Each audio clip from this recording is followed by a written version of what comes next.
It's a busy webinar today, and we're so lucky to have two SEND experts with us today, Dr. Sarah Mosley and Paloma Ford. And they'll be discussing oral language enrichment, phonics fundamentals, and talking us through a hands-on literacy toolkit, which is going to be really exciting. So just a little bit about our speakers. Dr. Sarah Mosley, she specialises in enhancing outcomes for learners with SEND. She trains, coaches and supports them, not just learners, but for organisations, families, and she's got over 30 years experience in special and mainstream education. She's been a teacher, a head teacher and a parent, and she combines theory and practice to foster high expectations and improve outcomes for all learners. She's also got a master's and a PhD in special education. Paloma is a dedicated advocate for individuals. She has with special educational needs, and she specialises in neurodiversity.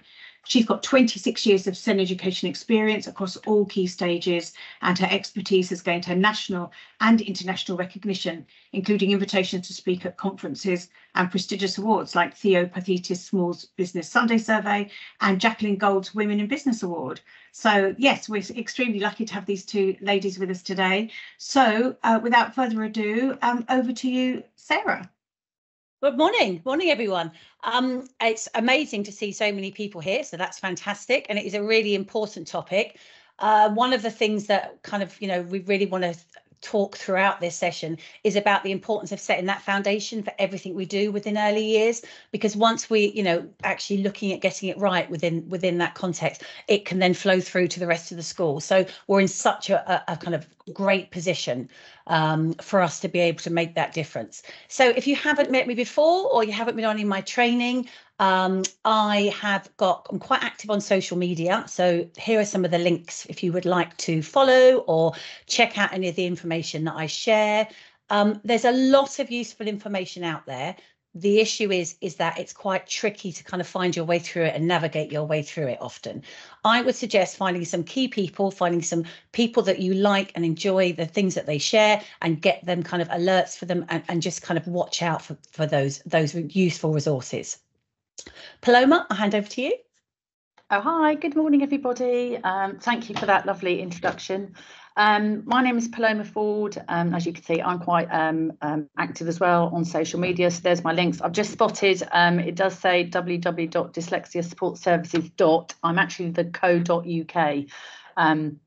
I didn't get the .com. Yeah, I've been involved. I'm really, really passionate about every child being successful, and I feel very privileged that I get to work at the beginning of the week with young children as young as nursery, and then towards the end of the week I'm at university, hence my badge. I'm actually at uni today, but I'm looking forward to today's webinar. Wonderful, thank you. And so we've popped lots of information there. Please do subscribe to our websites as well, because we do share lots of useful information. As I said at the start, I've put a wakelet of resources together, and what we've done, Paloma and I, is just anything that might be useful for you, anything that we mentioned in this webinar, it's already there for you to access. So the code has been shared in the wakelet. There's a QR code there for you if you want to scan it on your phone, and you'll also get it afterwards. The good thing is that we've put lots, it's a live document, so lots of different resources will go in there that will be supportive, and there's some really useful stuff hopefully for you. So, sorry, just very quickly, thinking about an overview of the session. Early years is such a kind of, fundamental part of education for all of our young people. And actually what we need to think about is, what are those kind of key aspects that will make a difference in terms of that literacy journey? And one of the biggest impacts, and we know that with research, we know that with current practice, and we know that with kind of like the emphasis on the importance of this oral language enrichment. So we're going to talk a little bit initially about the importance of that, and why lots of our learners are going to be really lacking in that kind of solid foundation that they need for those later literacy skills, and how we can really make a difference. I'm going to touch a bit on phonics fundamentals, but just kind of trying to emphasize some of those key aspects that if we get it right in early years, it's going to make a difference as our learners go on. And so really looking at those importance of those foundations being put into place. And throughout, we're going to give you some ideas in terms of a kind of hands-on literacy kit, and thinking about, okay, what are we going to do that's going to make a difference for our learners? But it's really important and to think at the very start about the importance of all of our young people being, unique. It doesn't matter the labels that they might come with. It doesn't matter in terms of what additional needs that we might feel that they have. What matters is that we get to know the learner. And throughout everything that's kind of coming through now within education, through everything that's being kind of emphasised, that importance of connection, of knowing our young person, of actually knowing what makes them want to engage, what makes them want to interact with whatever we're doing is absolutely key. And through the whole team, making sure we all know that information is vital. So it's important we get to know the young person. It's important we get to know what things they want, what things they like, and that we think about their brains, and particularly obviously with our early year students, nothing is fixed. It's all that kind of thinking about neuroplasticity and the way that we can really impact on those connections in their brain. So making sure that everyone is aware of what we can do and how we can support our young people is key within all of this. And just kind of, it's really important when I'm asked lots in schools, like, where do we start? It's really important just to kind of think about where our young people are in terms of their journey. Early years learners, every school that I visit, whether it be a special school, whether it be a mainstream primary nursery, whatever context, are saying that the young people that are coming into school now, and this kind of last year and this year, the new intake, have got the most significant needs that people have ever seen. And it's really key to be aware of that impact of the pandemic. One of the biggest aspects around that is those opportunities for social interaction, those opportunities for communication and language skills to be developed. So what we're looking at with this toolkit is we've just got to really think, what can we do to make sure that everything we're thinking about is focusing on that oral language development and that oral language enrichment. You will know through some of the research that's come out and through some of the guidance that's come out, there is a huge emphasis on that adult child interaction. And actually, it's really important that all of the staff are supported and with all of that the modelling is constant, that it's embedded into daily practice, that we get as much kind of, we think about this and there's as many opportunities for us to share this with our whole team. So what we want to make sure, obviously, is that whatever we're doing, we're focusing back on what can we do to increase or enrich this interaction? How can we make this as valuable for this young person as possible? So therefore, thinking about speaking and listening across the curriculum, and I know for all of you here, this will be something that you're aware of, but actually, sometimes we get lost in resources or we get lost in ideas. Bringing it back to what is the point? What is it that's going to make a difference for this child? Actually, what is going to make a difference are those rich conversations, those rich interactions, particularly our young people that are coming through with very, very limited or poor verbal communication or communication skills. Those young people need real support to actually understand that meaning of communication, want to communicate, and actually then look at what they're going to do in terms of where that's going to support them in their learning. So rich communications, storytelling, absolutely key. As Gail said at the beginning, and thank you, Gail, for the lovely introduction. I'm a parent as well, and it's fab because I get to do all this training and I go into schools and I go support families, and then I come home and the books are thrown back at me, or the activities are not engaged with, the games are not kind of participated, and I kind of go, okay, yeah, so it's really good to recommend these things, but actually it's really, really difficult. Those barriers that go up as learners struggle with literacy mean that we really need to think about how we can support and how we can change those opportunities at different times, because we're competing, and I like to say competing, with social media, with iPads, with a kind of screen-based things.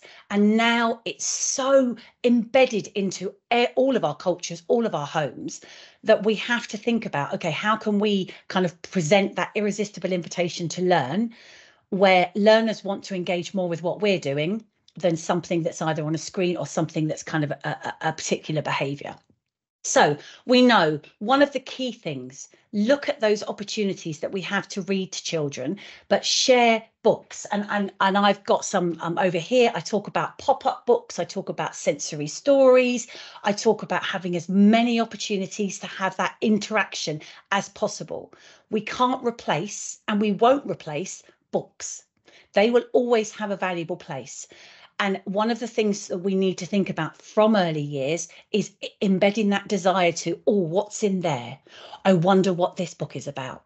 So actually, we need to keep going back to that importance of those rich stories and knowing those rich, the books that we have, and poems and songs. So we need to plan for that vocabulary experience. We need to plan for those opportunities. I love things like this from Cornerstone's curriculum, looking at actually within our, story boxes, within our certain aspects, having opportunities to maybe have a core board that has the particular vocabulary in each of the books. And I'll show you a bit later on Widget. They've got some of those already made for you. Or if you've got opportunities at snack time or playtime or lunchtime, to show all of your staff and support all of your team to know what kind of tier 1 vocabulary is, what it looks like when we're thinking about introducing tier 2 or tier 3. So maybe having those ready-made activities or those ready-made resources that people don't have to think. You've got the times when they come in and they're taking their coats off and they're putting their bags up. How can we enrich that interaction? How can we introduce and expand on what's happening within those times? So just really thinking about expanding communication and expanding vocabulary. And if we have time at the end, I will show you, but in your Wakelet, you will have some resources from Widget. Widget is not the only symbol-based resource that you can get, but actually it's got some lovely free resources that are there for you to access. If you go into their website, they've already got things made for you. Obviously, you've got Twinkle, you've got other products, but what you want to think about is how can I expand this communication? Every single time, whatever the activity is. I love this, just, thinking about actually very clear instructions or very clear kind of prompts to how you're supporting particular things, choose it, play with it, put it away. But you've got those visuals to help with that communication. It's not just learners with SEND that need those visuals. We all are supported by those visuals. It helps that information to be transmitted quickly to the brain. It helps for us to just kind of really remember that information and also just for us to access it. So what we have to think about is, actually communication needs to be at the heart of everything we're doing. Do you have a clear yes and no response for your young people? Have you given them enough opportunities to make choices? And so that's how they communicate yes, that's how they communicate no. And is that clear within your setting? Is there enough choices about things so that they can actually demonstrate the things that they enjoy and the things that they like? So lots of discussion within the research about actually we've got to get back to basics. And that's really, really key because you've got huge amounts of resources, as I was saying, and there's some great things out there. But actually, what is the point? What is the learning intention or the pedagogy behind that? What is it we want the young person to be able to do? And the biggest thing there is that shared attention. And for literacy, in order to develop those literacy skills, we need to be able to gain access and have that shared attention, to have that opportunity where that interaction is happening. So thinking about a total communication environment for everyone is going to be something which will support and benefit all of our learners. So Paloma, I'm going to go over to you now. You can have a sip of water now. Thanks. Thank you. Hi everyone. Yeah, so I'm just nodding the whole time as I'm listening to Sarah. Sarah and I have worked quite closely for the last couple of years, I'd say. Yeah, for me, like I was saying at the beginning, I've worked in all settings, and one of my jobs, I was actually an early years intervention teacher, I did that for 6 years, going into lots of nursery settings, and I've seen such massive changes throughout the years. And for me, one of the biggest things, and my whole passion, my whole career is working with children with SEND. So just listening to what Sarah said, it really is key. I think lots of practitioners, and this is not a criticism, I think they naturally look at things like the vocabulary and the symbols and the widget and literally say, oh, this is just for our children with SEND. Honestly, it really will benefit absolutely every child in your setting.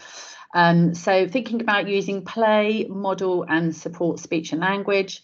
One of my jobs, I got to literally share offices with speech and language therapists. So I did that for quite a few years. I learned so much from them. And this word modelling is, it's really vital for our young children. Are we actually thinking about how we're communicating? If we've got a book, are we modelling? Are we extending? And when it says use play, I mean, you guys, when I go into any early years setting, even at my own, I work in a school 1 day a week, and I just see the most amazing things put out. But I think the thing that we're trying to really focus on today, it's thinking on a slightly, it is on a deeper level. It's what am I putting out? What am I hoping to achieve? And what language, how can I be extending our students in whatever type of play it is? And that's where I would say it's really important if you can literally think about how I'm going to model what it is I'm wanting my children to say. Can you jot down some, keywords coming from whatever activity it is? And as you can see on the screen, there's lots and lots of ideas. I always say to staff, we're all busy, aren't we? We're all so busy, all the planning and all that time, but it's really good if you can get together as a team and sit there and go, right, what new and exciting activities can we look at creating in order to build up, fresh and new vocabulary and communication. And just on that, Paloma, as well, you've got some recording devices within this. You've got some little talking tins and buttons and things. Those kind of things, these kind of ways to incorporate assistive technology and just start to get that kind of really basic but user-friendly resources like this are key. Because if learners have literacy difficulties, if we can start getting them used to this literacy toolkit in terms of different things for them to use for their communication, different ways of communicating with each other, different ways of remembering information. Or I'm going to, even modelling that as well, making sure that you're supporting them with, I mustn't forget that. How do I remember things? I could use a Post-it note. I could record that bit of information. If you've got Clicker in your setting, if you haven't got Clicker, a fabulous inclusive resource that I would really recommend having a look at. You can record little voice memos. So actually, from those early year settings, embedding some of that kind of assistive technology and that use of those supportive strategies, because what we want to see is as they go through the school, that it's part of what is there. It's part of that universal provision, as opposed to when they start struggling and be seen to be struggling in year 1 and year 2, and they try to start introducing some of these supportive strategies, they look different. They're not something they're used to. So having a toolkit of some of these things is really, really important. Yeah, I was going to say one of the that's one of the big things I actually do see. We see a lot in schools, and parents will often say, my child doesn't want to look different. Whereas actually, if we had these things in place early on through the school, it shouldn't make any difference. That's why it is vital to get these things early. And we've got so many now. There's so many ways that we can support. So some ideas. I'll let you read those as I'm going through as well. So story stones and story cards, where we're encouraging children to pick out the stones and think about creating and literally describing what it is that they see. Word walls. All of the classes in the school I work at have a word wall. right, obviously in the early years with common words and vocabulary related to topics. And then what are we doing with the word wall? So it shouldn't be just we're just putting words. It's what can I do to extend that and encourage them obviously to use in conversations, and then that can filter through to writing. I'm sure Sarah will agree the importance of rhyme.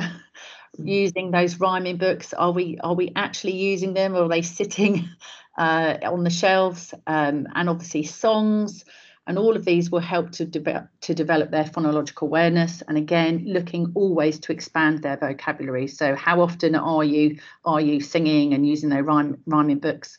I'm a massive fan of puppets. I've been doing some intervention work on a Monday in my little nursery class, just to help. But we've got quite a few children. There's a few that have got speech difficulties, so I've been invited in to do some intervention. But again, the puppets aren't just for our children with SEND, they're kind of for everyone. Brilliant for encouraging obviously imaginative play and again storytelling. And listening stations, if you don't have one, you should be putting one in your classroom. They are absolutely brilliant, and again using that technology of, can we have audio recordings, listening to songs and poems, and always encouraging our children to be listening, to actually be really conscious about their that they're actively listening. And again, are we just letting them go into the stations, or are we making sure that we're having conversations with them after, and again modeling and communicating what have they heard, and talking about new words and building up their vocabulary. So yeah, and it's so important, just thinking you've got the kind of helicopter stories, but basically the first part of when I'm going in to support some older children with literacy issues, kind of, you know, with difficulties, even from like year 1, year 2, the bit that's been lost is the importance of actually encouraging those audio stories, encouraging that kind of like ability to just be storytellers. And actually it's so key to support that. But this is just, I've got loads of books that I like to recommend, but again, reminding and supporting this word collector book is fab. That importance of that link between oral language and text is absolutely fundamental. I'm going into year 3 to help with young people who haven't got that link. So the more we do to support, this is what we're hearing, this is language, this is what it looks like. That print referencing, you can't do it enough. So the more opportunities we give young people to understand, and this is great, word collector, have a curiosity about words, thinking about words, collecting words, looking at differences in words, and actually all of that is going to support that development. So yeah, really, really important. Again, some more ideas. Hopefully you'll be leaving here with a bank of ideas, probably things that you're doing already, but again, just be a bit more conscious about it. So word building activities, the classic magnetic letters and letter blocks or letter cards for children to manipulate and have fun, and are we creating words, encouraging them to build out and sound out words, reinforcing their phonics knowledge and vocabulary. My school, we've got a lovely in the playground, we've got a lovely like chalkboard. So I'll take kids out of the setting and we'll go out into the playground and mess around with the chalks and letters, etc. And again, things like interactive storytelling. It's super important, isn't it? Are we using our props and costumes? Having those interactive times where we're actually bringing stories to life is so powerful for building up, obviously, our literacy skills. And again, having that interaction with children. Acting out scenes, you know, can we do a little pause, and then we're going to stop and predict what's going to be happening next, discussing things like characters and setting and plots, which they will be doing throughout their lives. I can tell you on the other side, my son's now doing his GCSEs and he's doing that now. Lovely sensory writing trays, these really tactile experience, and they help again reinforce those letter formation and spelling, while again using their senses, and we'll talk a bit about multisensory shortly. The old classic I Spy or charades, again, just are we consciously doing those old-fashioned things that actually we think, oh, we shouldn't be doing that, but actually children do that, and it's absolutely brilliant. Word bingo to again reinforce vocab. And one of my classic favourites is bookmaking. Again, getting all the materials together, doing making those big massive books. Again, my school do that often.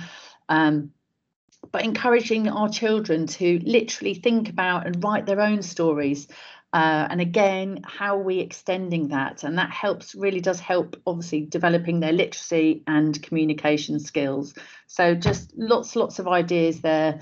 And again, sometimes some of these things can be time consuming. I say to staff, sometimes I know with materials and stuff, but it's worth investing the time if we're trying to really build on our young kids' communication and obviously literacy skills.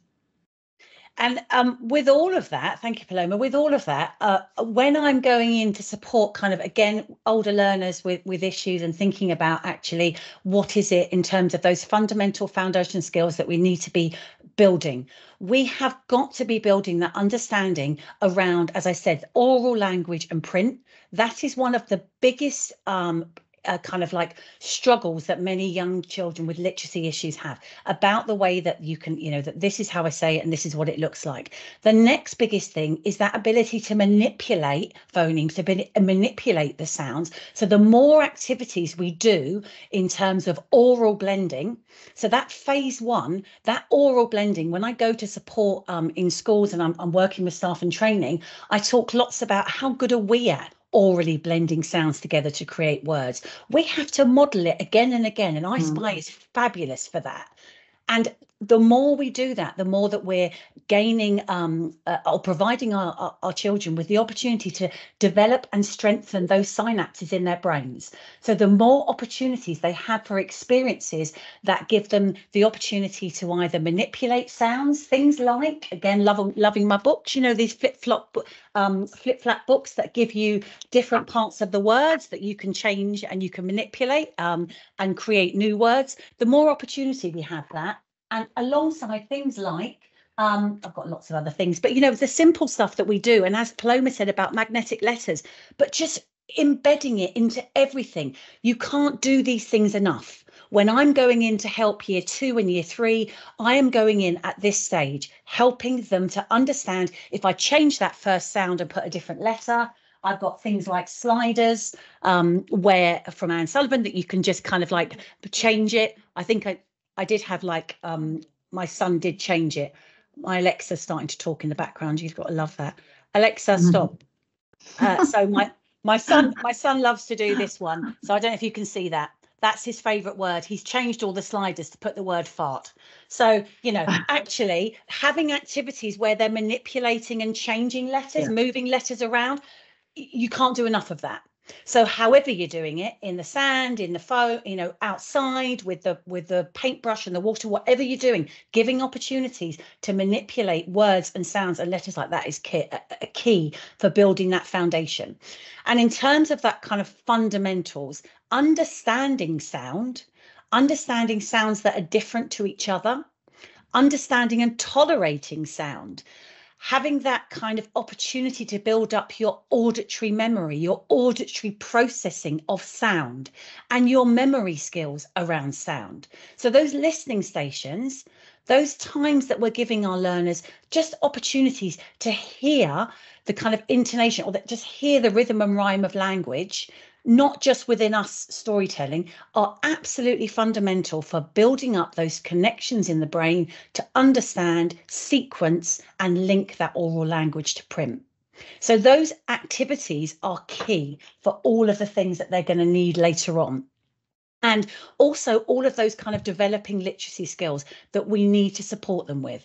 And I know kind of the people that we have here that will know lots and lots of these aspects. But as Paloma mentioned, phonological awareness, and it's talked about a lot. Do we all understand what it means? There's some great companies. This is one that I love lots of their resources, phonics books. These are free online and I've put them in your Wakelet. Actually, it just gives you those definitions. What are we talking about when we talk about phonological awareness? What does alliteration mean? Actually, why is the book Oi Cat or any of those books, why are they useful? Why are they good? Actually, they give you that opportunity for rhyme, and rhyme in a way that makes you laugh, because that's the other important aspect, making it fun. It increases that kind of those good feelings in the brain. You're more likely to remember that activity. Which bits do we remember from school? The things that were fun, the things that made us laugh, or the things that were interesting. So we've got to kind of look at how we can support our learners to do all of that. This is another great book, The Odd Octopus. If you haven't seen any of Christian Foley's stuff, he does some fabulous nursery grime.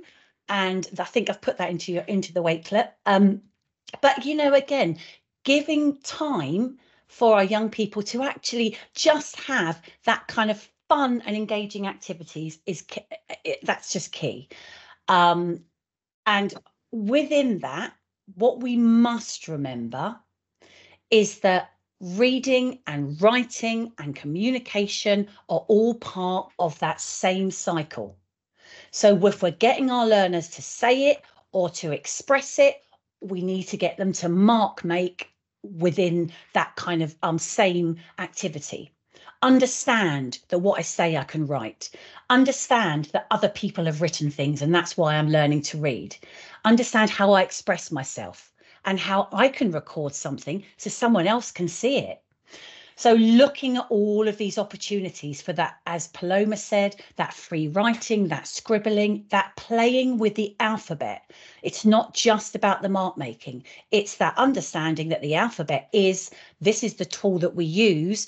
And the more familiar we are with that, the more opportunities our young people will have in order to feel less intimidated by this. And thinking about how we communicate our message. I've put in the Wakelet as well some information from Jane Farrell. She's great. I've also popped this picture here. This is one of the AI generated images that my son did actually on Bing Image Creator. And he hates writing. And actually, when I'm going into work in some of the early year settings now, I'm getting them to have it up on the whiteboard and just look at choosing different words they want to describe something, putting it into the Bing Image Creator and seeing what image it creates. And it's just, the kids love that. Because again, what we're doing is we're embracing the technology in a way that's kind of safe, but also exciting and engaging. You write because look what it creates. And when you write, it creates those images in people's head. And that's the point. Words create that image. Words create that kind of understanding. I like these. I'm kind of exploring some of these now. And these are little things that you can record a message and it goes onto the table for the young person. So you can actually it's like a little robot. So it's like having your own little teacher on the table. So there's lots of things. I know. I'm ordering one. But also, I can't stress enough about those recording devices. Have as many as you can. Have them and use them and get our learners just knowing about how to, because recording themselves, getting a way to kind of access things that they've thought, things that they've want to express and get that access later without that kind of issue of writing or any of that is really key. So just on that, just aware of the time, really thinking about adding movement. We have to, the more likely we are to kind of retain and remember things is through adding movement. So I'm going to go on to actually, Paloma, you're on that aspect. Yeah, I love multisensory. I'm all for multisensory learning. Just as it's popped into my head, obviously I'm talking about it. If I'll try and put it on the chat after, there's a wonderful clip on YouTube. If you just write multisensory learning German school, it's like a 3-minute clip, which you'll be blown away. But again, if we're thinking, and of course children our early years are using multisensory, but how much are we using it? Are we really pushing it to the limit? So I always, even now, I teach children to read, write and spell through multisensory learning. And lovely here quote from Dr. Karen Purvis: scientists have recently determined that it takes approximately 400 repetitions to create a new synapse in the brain, unless it's done with play, in which case it's between 10 and 20. So that's just shows you the power. But if I think of multisensory, you know, it's, are we getting our kids to you know, it's the literally using the senses. I will always use the term, you know, visualization skills. You know, are we getting our kids to close their eyes and actually visualize things?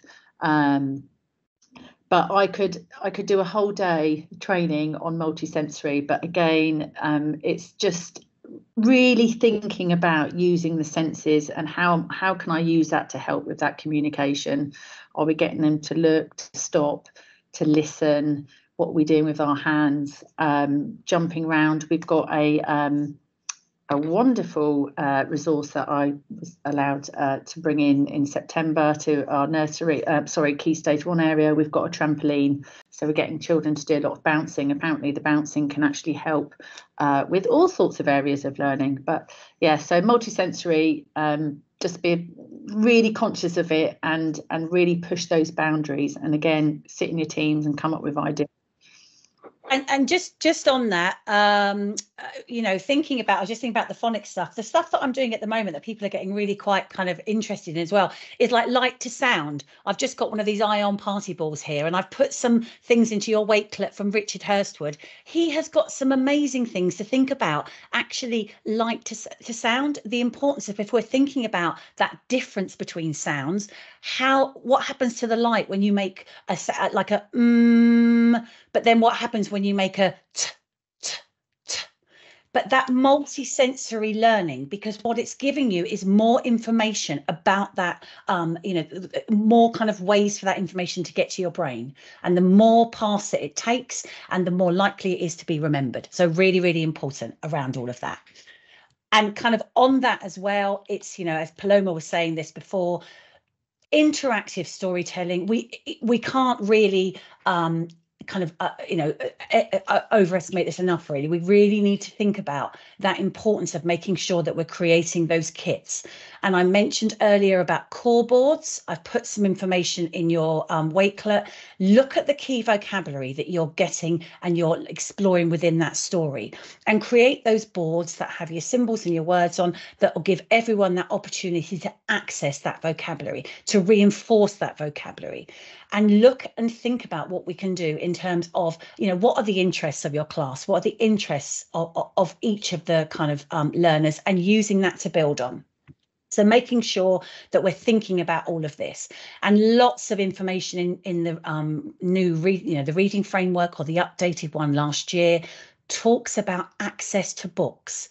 One of the first things we need to think about when we think about whatever we're doing, and I talk lots about universal design for learning and about that opportunity to make it universally available for everyone. So whenever we're introducing something, think about, how can I make sure everyone can access this? If it's a storybook, and you know that learners have difficulty sitting or have difficulty attending for specific amounts of time, can they have a bucket or a box or a bag of the things that they can take with them when they go away? Can they have opportunities for maybe an abridged version of the story? Can I support them with story massage versions of the story? Can I make sure that I've got a sensory version, so that I've got all of those things available, and at different times I'll use different versions? For some learners, obviously making sure you've got that auditory version, or you've got, as soon as you've got something on the computer or you've got a digital version of something, you increase that accessibility. You can make the print bigger or smaller. It can be read to the learner. All of those things, absolutely key. Back to you, Paloma. Circle time. Again, one of my favourites. I haven't seen it. I was chatting to my nursery teacher the other week. We were talking about circle times, and she kind of did I don't do it as much as I should do. So we've had a conversation about how to implement it. But again, it's so vital for, if we're thinking about vocabulary and literacy skills, you know, are we thinking about how we're using it? How long are we using it? I often, this is a few years ago when I was the early years advisor, I used to see children obviously sitting in a circle just for our snacks and drinks. We need to make sure that we're actually using the circle times, you know, for things like storytelling, practical storytelling. Again, that listening, the auditory. So again, are we sharing stories? Are we actually consciously listening and modeling as well? So that's if we're having a conversation with our kids, whatever the topic is, extending the conversation. Again, encouraging the use of descriptive language, varied vocabulary and expressive storytelling. Circle time is literally a magical part of building up our literacy skills and communication. And just, you've got to make sure that you're doing it. I would be saying daily, putting it into your timetables. But again, it's just one of those areas. For me, it's just absolutely vital for our young learners, and it's a perfect opportunity to just, you know, from storytelling to, and if you're going to do something like a snack time, I mean, how many times do we think, Sarah and I were talking about this yesterday, if we're using it as a snack time, what can we do to still help build up on that vocabulary? So if a child says, can you help me peel my banana? What are you going to do? You're not just going to say, oh yeah, I'll just peel your banana. It's, oh, let's have a look at your banana. Tell me, what does that feel like? Or what colours can we see? Or why do you like bananas? And just building up that vocabulary and conversation in those special moments where you could just do the basics, but actually we should be looking to extend all the time. And I think, thank you. Yeah. And I think with all of that, it's about making it a routine. Whatever we're doing, the more structure and routine that we have, the more likely. And I think if we can build those routines in, it really, and when I'm looking at those kind of learners who are further up the school, actually, you know, when you're talking about that importance where they won't sit, they won't attend, they won't have that shared attention. And actually, it's much harder to be then supporting that at that point. And actually, if we can look at, right, what is it for that young person in terms of that shared attention, or what do I need them to be able to develop? Maybe I need them to be able to sit or attend to what I'm doing for a certain amount of time. Are we using the visual timers? Are they really clear on what we're trying to do, and involving them in those activities? Because the more kind of established things that we can put into this setting, the more success they will have. But also thinking about how important, you know, for learners who have got additional support needs, for learners that need all of this, actually, the more predictability and consistency we have, the more room they have within their working memory, the more processing opportunities that they have for new information. Because if a learner is constantly anxious about what might happen next, or constantly anxious about what they're going to be doing, that's going to leave them very little space in their brains for learning. So the more things that are just, this happens every day at this time, or this is, and also the more that we can support staff with, do you know what, this is vital, this is really important, because the more that we do this, the more likely they're going to have that successful kind of literacy pathway as they move on. So we're going to kind of pull it all together, really. And we're just going to think about some of the really important aspects that we've spoken about today. And also when we're kind of moving forward with it, looking at that importance of making sure that we're celebrating and promoting the engagement that we get. So as Paloma said about extending that vocabulary, actually, you know, celebrate as much as we can.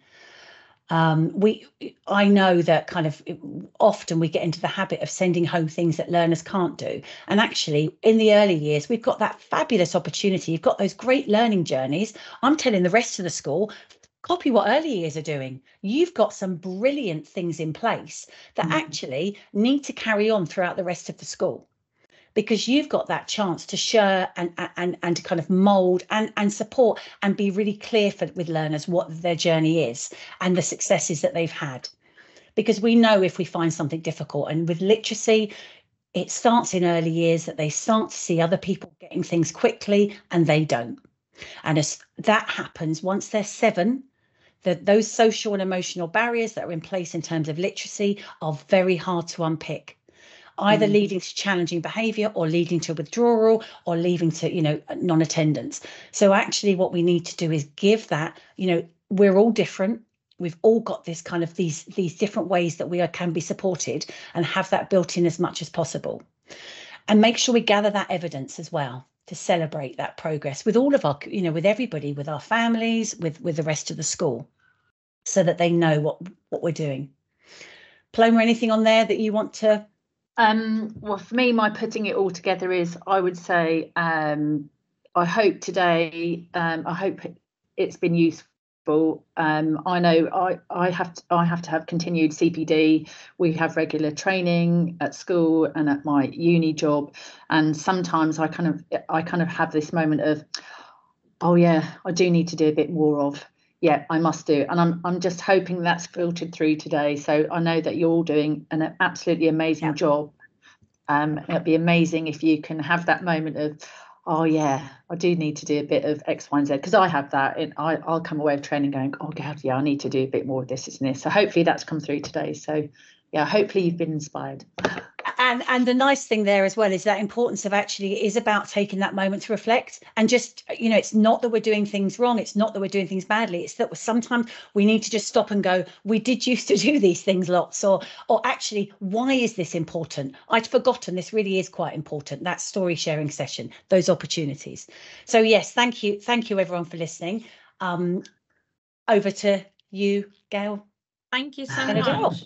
Wow, that was so inspiring. I mean, I love this topic. I think it's very close to my heart because my stepson is autistic. So for me, it's very, topic to understand what can I do better, how can I improve. But it's amazing for all the practitioners that's been on this session today. So thank you so much for your time.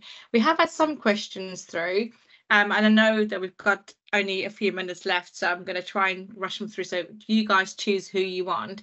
One of the questions we had is actually asking for some literacy activities. My goodness, Sarah, that information you shared on Wakelet, that is fantastic. So thank you so much. I'm just going to open it, actually. Should I open it while you're talking and people can see? Yeah, go for it. You can maybe just talk us through it if you wanted to.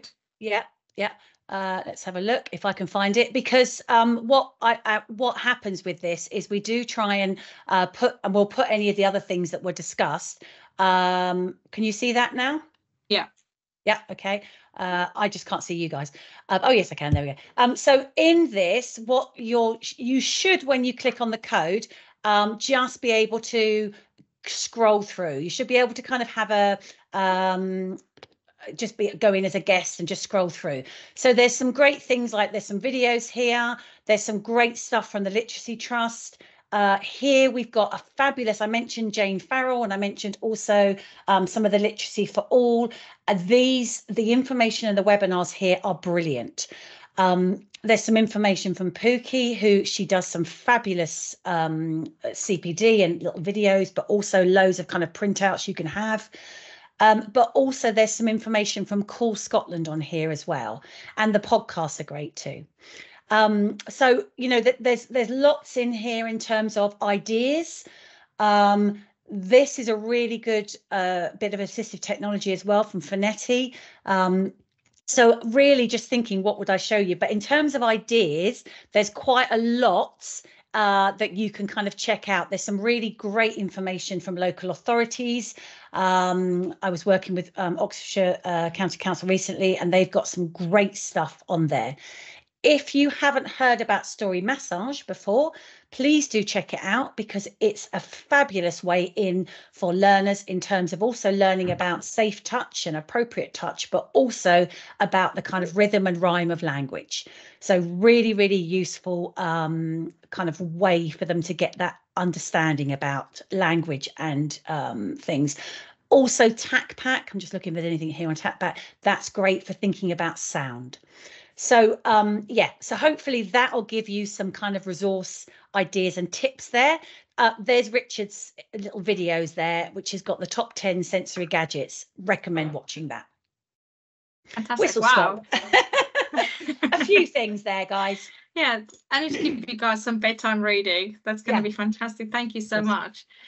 Okay, so another question we had was about How do you address the needs of a child who's struggling with phonics and letter recognition to try and do that as part of the inclusive setting? Because some kids can't, it's like you say, they're all working at their own pace. But what would you do if the child's really struggling, just not grasping it? How would you break it down to make it a bit more manageable?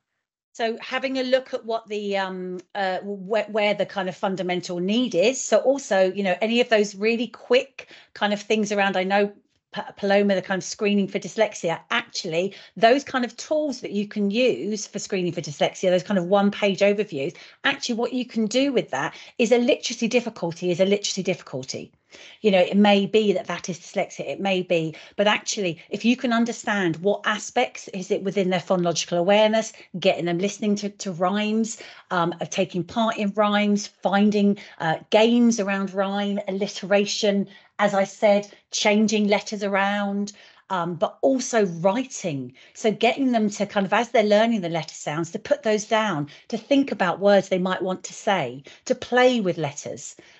All of that. I mean, I'm talking about, you know, year 4 kids, I'm telling them that's what they need. So actually, if that's within early years, you've got the perfect setting to do loads of stuff around that. I love all of these alphabet books. Here you go. D is for dog. These are great. There's some great ones. If you don't know Simon Smith's picture book list, he's got some great picture books. Brilliant. Thank you. That is great. Sorry, Paloma, have you got anything to add into that? Pardon? Have you got anything to add? I was going to say, so one of the methods I use week in, week out, because obviously I'm working with students who do have literacy difficulties, is the power of the auditory. So we do a lot of not showing first, if that makes sense. So as natural learners, we sort of look at a new concept, or we look at a new letter or spelling pattern. Well, we actually do the listening first. So we spend a lot of time listening through, as in the sounds, and then from the listening we do again looking at the shape of the mouth, the teeth, the tongue, and just making it fun. And then we try and describe what it is we're hearing. So that's quite a nice way in. And then we do the visual after. Seems to work. Yeah. And that's really important, Paloma, as well, like feeling where the sound's coming from. I get lots of people saying, well, learners aren't, there's no minimally verbal, or there's issues around communication. And actually it's about, you know, well, let's learn about sound. Let's learn about the feeling of sound, the way sound, you know, Bluetooth speakers, all of that. This is another good book. Anne Sullivan, Access to Phonics. Again, books that I like, but if you're thinking about learners who are with communication needs, it's got lots of useful ideas and resources in there to support. She's also got stuff on her YouTube channel. Thank you. I know we've had a lot of requesting to try and see if we can get it all in an hour, so I'm going to just quickly ask. One of the questions, well, actually we've got quite a few similar questions, but how can we get more parents involved? Because, you know, it's a difficult topic for a lot of parents to, you know, to discuss, but how? Okay, great, Paloma, you tell us. Getting parents involved. So really good practice is for schools to actually set up literally parenting sessions. So I worked in a city London school years ago, and it was probably one of the most successful things that we ever did. For example, we did a session on, do you remember the old literacy hour? We used to have the big book many years ago, but so we decided to get the parents in and actually show them and teach them what to do and how to help your child. And the feedback was unbelievable, because a lot of parents just didn't know, they didn't have a clue. So things like communicating, you know, and you know, what do we all see all the time? We see all these kids, like Sarah said earlier, with the devices, with the iPads, with the phones, where actually the best thing you can do is literally get them in, have a session, and you'll find be a massive percentage that will just needed to know, want to learn, and want to get involved. But again, you might need to just hook them in to do that. Would you recommend? Some of our settings have also said that they've actually they send packs home, so there's almost like this continuation of whatever they're teaching in class, that, or they can continue that at home. Is that something you'd advocate? I think I would suggest that, but again, you know, a lot of parents will just get a pack and go, what's this? How do I do? And they won't know what to do, because us as educators, it comes completely naturally to us. You know, you know, I'll say to my son all the time, I go, oh, can you imagine dad reading a revision book? And he's like, no, he wouldn't have a clue, even though I think it's really obvious what a revision book does. So I think if you can just create a bit of time and space to literally work with the parents and actually spend time, you'll find that's so powerful, really, really powerful. And I absolutely agree with that, Paloma. And I think, but it also is that importance of taking the pressure off. So you almost want to do, sorry, have I just shared that now? I have, haven't I? I'm taking the pressure off. I'm going to put this one in your pack, but just thinking about ways that you can send stuff home that is about engaging. So it's about supporting parents to understand the journey. Lots, and parents and carers, lots aren't going to want to come in, and lots will have their own literacy needs, or will, I mean, actually, when I think about my own journey with my son, you know, I in the end started writing in the book when I hadn't read with him because I felt so much pressure. I can't believe this is going to go on YouTube. Sorry, school. But, you know, actually, if I felt the pressure, and I've written a book about teaching reading, it's so much pressure. So these are great. And what you can do with these is you can laminate them and just have it. So a QR code, families at home can scan with their iPad or their phone, and the book is read to both of them. So it's read to the learner and to the family. And it's about supporting families to just raise that understanding of that exposure to text and that exposure to print and why it's so key. And those little tips as well about what they can do at home. We could talk all day, couldn't we, Sarah and I? I know. Yeah. I was warned about this, so I'm trying. Yeah, sorry about that. That's okay. I was going to say, a lot of our settings where English is the additional language, there is obviously that natural barrier there already. Any suggestions of how to support that, or just what we've said today already? Nothing additional? Okay, Well, just to say now, we've got, you know, now more than ever, we've got a huge way of accessing, translation tools, Google Translate, Microsoft, all of those things, and actually encouraging storytelling and book writing and information to come in within home languages and using it to kind of create resources within the classroom. So you're embracing, but, you know, all of the thing of like, wow, look how clever we are in terms of all of the languages that we have. So making sure that you're using that. I had one school saying, oh, one of their children can only write in Arabic. And I was like, wow, how amazing is that? And actually, what we did was we created a resource in the classroom looking at with Book Creator and just Google Translate simple sentences in Arabic, and then, you know, with that underneath in English, and just kind of like embracing, but using that strength as a springboard for developing that the literacy skills within English as well. So I think that's really, and we've got so much technology that we can use. Just on that, it shows our age, isn't it? What did we do when we were at school and we didn't have the internet as it is now? I mean, I just don't know how we would have, how people we did lots of nowadays. Cutting and gluing. Exactly, a lot of that. This is a great book, Gibberish. Again, Simon Smith's one of his many recommendations. Again, it talks about a young boy who comes in and his home language, no one understands what he's saying, and how he then found one person who helped him start to communicate and understand. She started to understand what he was saying, and then kind of, you know, how they work together. So creating your books with your children, it's just great, but also sharing those kind of, you know, this is what we're all experiencing, this kind of like, you know, embracing that really. I think I was going to say something else on that and I forgot. Oh, making sure that we send, when we record, we get information from home and school, but use those talking buttons or whatever to get just verbal information coming back in, so it doesn't have to always be written. You know, making sure that we're embracing that technology. I know lots of the tools now you can do that. So thanks again for everybody for joining us and for our amazing speakers, Sarah and Paloma. Your time's been fantastic and we've all loved it, well, including me.